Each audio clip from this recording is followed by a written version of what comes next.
الحمد لله والصلاة والسلام على رسول الله وعلى آله وصحبه ومن والاه. أعوذ بالله من الشيطان الرجيم. قل إن كان للرحمن ولد فأنا أول العابدين. سبحان رب السماوات والأرض رب العرش عما يصفون. فذرهم يخوضوا ويلعبوا حتى يلاقوا يومهم الذي يوعدون. وهو الذي في السماء إله وفي الأرض إله وهو الحكيم العليم. سبحانك لا علم لنا إلا ما علمتنا إنك أنت العليم الحكيم. رب اشرح لي صدري ويسر لي أمري واحلل عقدة من لساني يفقهوا قولي واجعل لي وزيرا من أهلي رب زدني علما وارزقني فهما ثم أما بعد.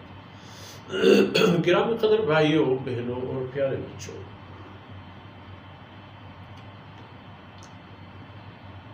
جہنمیوں کی جہنم میں دائمی گرفتار ہونے کے معاملات، اسباب و وجوہات سامنے آ گئی. سب سے بڑی بات یہ تھی کہ حق کو انہوں نے انکار کیا، یہیں سے ان کی تباہی شروع ہو. اور حق میں سب سے اہم بات اللہ کی وحدانیت. تو ان لوگوں نے کیا کیا؟ شرک انواع و اقسام کی. اور ان کے شرک میں ایک یہ بھی تھا کہ اللہ کے لیے ایک فیملی اور کنبہ کے بھی قائل تھے کہ اللہ کے بال بچے ہیں. نعوذ باللہ. فرمایا کہ ان سے کہہ دو ان کان للرحمن ولد فانا اول العابدین. تم لوگ ذرا سوچ لو،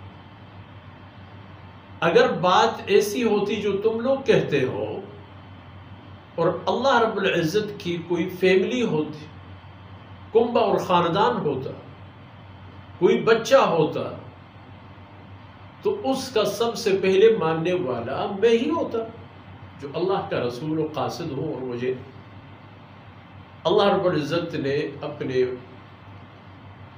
تمام معاملات بتا دیے ہیں، دکھا دیے ہیں، تو یہ معاملات بھی میرے سامنے آتا. مگر جب ایسی بات نہیں ہے تو اس کا معنی یہ ہے کہ آپ لوگ اپنی بات میں جھوٹے ہو. سبحان اللہ رب العزت تو کسی بھی عیب سے مبرہ اور بے عیب ہے.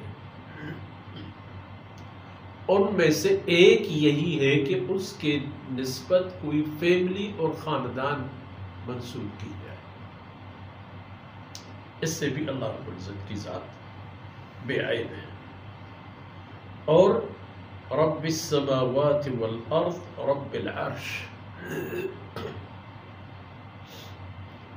مالک ہے کائنات کی اور اپنے عرش کی. پالنے والا ہے، سنبھالنے والا ہے پورے کائنات کو. سماوات و ارض میں پوری کائنات آ جاتا ہے. تمام آسمانوں میں جتنے بھی آسمان ہو اور آسمانوں میں جو کچھ ہو، ان سب کو پالنے اور سنبھالنے والا خالق تو ہے ہی، پھر ان کو تدبیر اور حکمت کے ساتھ سنبھال کے رکھنا، ان کے حوائج اور ان کے نیک اور نقصان کی خیر خبر کرنے والا بھی تنہا اللہ کی ذات ہے.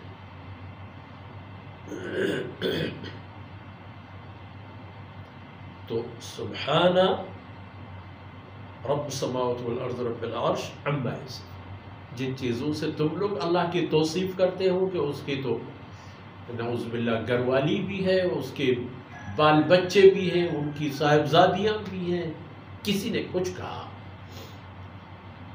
مشرکین مکہ کے عقائد یہی تھے کہ فرشتے اللہ رب العزت کی بیٹیاں ہیں نعوذ باللہ۔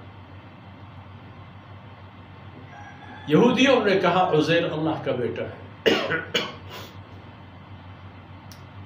یہودیوں کے ایک جماعت نے کہا کہ نحن ابناء اللہ و احباء، ہم اللہ کے خاندان سے تعلق رکھنے والے، ہم اللہ کے بال بچے ہیں نعوذ باللہ۔ عیسائیوں نے کہا کہ المسیح ابن اللہ، مسیح ابن اللہ، عیسیٰ اللہ کا بیٹا ہے نعوذ باللہ، ان میں سے کوئی بات نہیں۔ تو اللہ بے عیب ہے جو پالنے والا اور خیر خبرگیری کرنے والا ہے پورے کائنات اور عرش عظیم کا، اس بات سے جو تم لوگ اس کی طرف نسبت کرتے ہو۔ تو ٹھیک ہے، جب ان کی بات یہاں پر اٹکی ہوئی ہے فَذَرْهُمْ، رہنے دیجئے ان کو ان کی حالت پر، فَذَرْهُمْ يَخُوضُوا وَيَلْعَبُوا، رہنے دیجئے بس یہاں یہ سرگرم رہے اسی اپنے احمقانہ عقیدہ و افکار میں، اور ٹائم پاس کریں اپنی، اسی طرح رہنے دیجئے جس حالت میں ہے، کھیل کود میں، لاپرواہی میں، نافرمانی میں، شرک اور کفر میں، یہ باتیں اب ان کے لیے کھیل کود بن گئے ہیں، سرگرمی بن گئی ہے، رہنے دو۔ حَتَّى يُلَاقُوا يَوْمَهُمُ الَّذِي يُوعَدُونَ، یہاں تک کہ دیکھ لیں اور پالیں اس دن کو جس دن کے لیے انہیں وعدہ دیا گیا ہے، جس دن کے آنے کا ان کو وعدہ دیا گیا ہے، اس دن کے آنے تک انہیں مہلت دیجیے، اس کے بعد وہ تو خود پھنس جائیں گے اور دس جائیں گے۔ اور وہ دن ہے ان کی اس دنیا میں ان کی انفرادی موت، اس کے بعد دنیا میں قیامت، اور پھر دوسرے مرحلے میں آخرت میں قیامت، جو تمام مرے ہوئے کائنات اور مخلوقات دوبارہ زندہ ہو جائیں گے۔ اس دن کے لیے اور اس دن کے آمد تک کے لیے ان کو ان کی حالت پر رہنے دیجیے، پھر فیصلہ ہو جائے گا۔ تو دیکھا جائے کہ انسانی عقائد و افکار کو اللہ رب العزت نے قرآن کریم کے قالب میں استوار فرمایا ہے، تو انسان کو اللہ کے فرمودات کے دائرے میں رہ کر اپنے اعمال و عقائد و افکار درست کرنی چاہیے تاکہ دنیا و آخرت کی تباہی سے بچ جائے۔ ان معروضات کے ساتھ ہی آج کی باتیں اختتام پذیر ہوتی ہیں۔ اللہ رب العزت کوتاہیوں سے درگزر فرمائے۔ وصلی اللہ علی نبینا محمد وعلی آلہ وصحبہ اجمعین۔